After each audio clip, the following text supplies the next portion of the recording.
I was invited over to the Oval Office back in, I think, Karen, wasn't it in like 2005 or something? We were in the middle of a big debate, and I'd come up with a proposal, and I was taking a lot of heat for it. So I got asked over to the Oval Office to meet with the president to talk about it for a one-on-one meeting, which, you know, for a small-town guy from southern Indiana, that was kind of a big deal. I mean, I'd been on the tour, but I mean, I never, you know, had a meeting.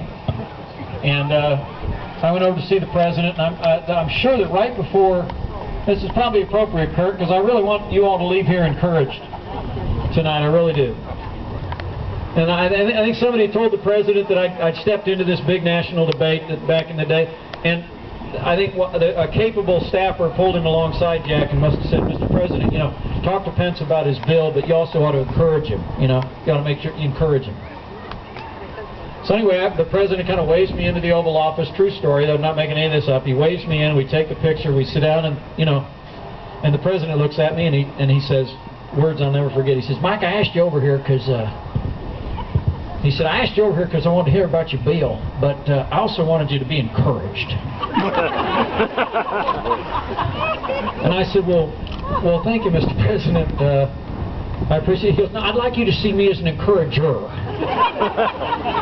I said, okay. And he goes, before you leave, I'd like you to have a sense of encouragement. And I'm not kidding. He probably said it about 6 times in the first 5 minutes. And after about the 6th time, I looked at him and I said, Mr. President, you know, sitting here in the Oval Office with the leader of the free world, I'm encouraged. So I hope you are too. I hope you leave here encouraged. And go get them, Montanans. It's wonderful to be with you, man.